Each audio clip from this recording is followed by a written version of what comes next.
ஏண்டி இந்த வீட்டுல நான் தாடி ஆம்பள, நான் சொல்ற பேச்ச நீ கேட்க மாட்டியா?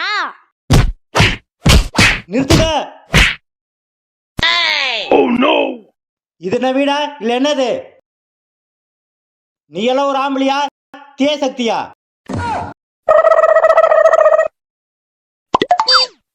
நீ என்ன பராசக்தியா? நீயே கேள்றா. இந்த பொங்கலுக்கு 1 கிலோ அரிசி, 1 கரும்பு, 3000 ரூபாய் பணம் எல்லாம் குத்துனுக்குறாங்க. ஜனங்கெல்லாம் ஓடிங்குதுடா. நானே எப்போ ஜனநாயக ரிலீஸ் ஆகணும்னு பார்த்துக்கிறேன். இவங்களுக்கு என்னன்னா கரும்பு தீய சக்திங்க, பராசக்திங்க. நேது ஜனநாயகனா? டேய், இந்த பொங்கலுக்கு ஜனநாயக ரிலீஸ் ஆகாதே. ஒய்ங்க 3000 ரூபாய் பணம், 1 கரும்பு வாங்கிட்டு வந்து பொங்கலை கொண்டாடு பா. என்னது 3000 ரூபாய் பொங்கலா?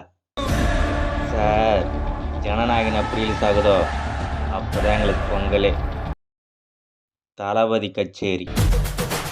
ஐ ஆம் கமிங்.